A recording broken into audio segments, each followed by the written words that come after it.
O vislumbre do além. O Apocalipse de Pedro. Entre os muitos textos que floresceram nos primeiros séculos do cristianismo, poucos oferecem uma visão tão vívida e impactante do pós-vida como o Apocalipse de Pedro.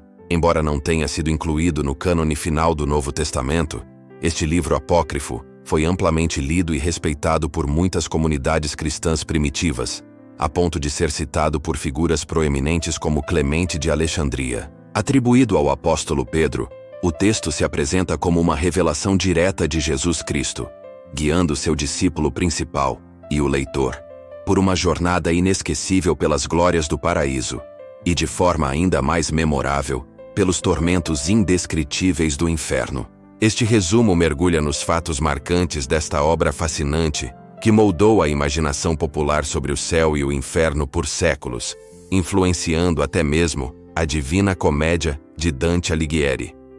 O Apocalipse de Pedro inicia-se no Monte das Oliveiras, onde os discípulos se reúnem ao redor de Jesus, pedindo-lhe que revele os sinais de sua vinda e do fim do mundo.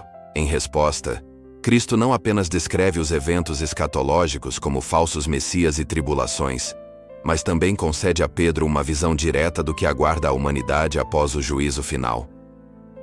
O primeiro grande momento do livro é uma expansão da narrativa da transfiguração. Jesus leva Pedro, Tiago e João a uma montanha e mostra-lhes sua glória. A visão, porém, vai além do que é relatado nos evangelhos canônicos. Pedro testemunha não apenas Moisés e Elias, mas também a beleza indescritível do paraíso. Ele descreve um lugar de luz perpétua, com árvores que florescem eternamente, frutos deliciosos e habitantes vestidos com trajes de luz, cujos corpos são mais brilhantes que o sol. O ar é preenchido por um perfume celestial e melodias cantadas por anjos. É uma representação da bem-aventurança perfeita, a recompensa para os justos, caracterizada pela comunhão direta com Deus e pela ausência de qualquer dor ou tristeza. O contraste com a visão do paraíso não poderia ser mais chocante. A seção mais longa e influente do livro é, sem dúvida, a descrição detalhada do inferno. Guiado por um anjo, Pedro testemunha os tormentos aplicados aos pecadores, em um sistema de punição que se destaca pela sua especificidade e pela lógica do olho por olho.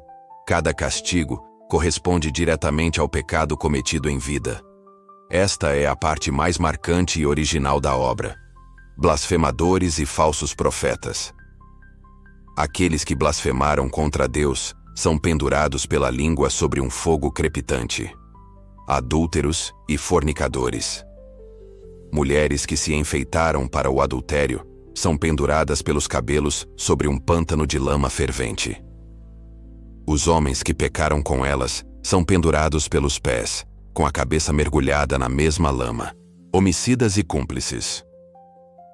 Os assassinos são lançados em um poço cheio de serpentes venenosas e vermes que devoram suas entranhas incessantemente. Aqueles que testemunharam os crimes sem intervir são forçados a assistir, atormentados pela visão. Abortistas. Mulheres que provocaram abortos são submersas até o pescoço em um lago de sangue e matéria em decomposição, enquanto os espíritos de seus filhos abortados as acusam diante de Deus, lançando raios de fogo em seus olhos.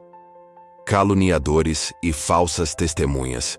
Suas línguas são cortadas por anjos de fogo, e eles são forçados a engolir brasas ardentes. Ricos injustos e prestamistas. Aqueles que não usaram sua riqueza para ajudar os pobres são vestidos com trapos em chamas e forçados a rolar sobre pedras pontiagudas e incandescentes. Idólatras. São lançados em um abismo de fogo e atormentados por demônios que os forçam a adorar estátuas em chamas. Esta geografia do tormento é sistemática e visa a ilustrar de forma gráfica a justiça divina, servindo como uma poderosa advertência moral para os leitores. Um dos aspectos teológicos mais fascinantes do livro surge no final da visão infernal. Horrorizado com o sofrimento que testemunha, Pedro chora e implora a Jesus por misericórdia para com as almas condenadas. Em algumas versões do texto etíope, o mais completo que sobreviveu, Jesus parece sugerir uma possibilidade de redenção final para os pecadores. Ele afirma que as orações dos justos no céu podem eventualmente trazer alívio e até mesmo salvação para aqueles que estão no inferno. Essa ideia, conhecida como apocatástase ou salvação universal, foi controversa e provavelmente contribuiu para que o livro fosse, com o tempo, considerado apócrifo pela igreja majoritária.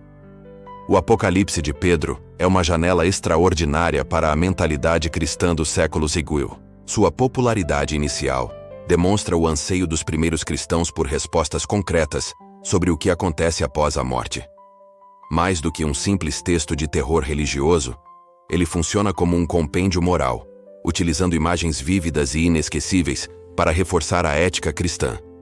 A importância da pureza sexual, da honestidade, da caridade e da fé verdadeira.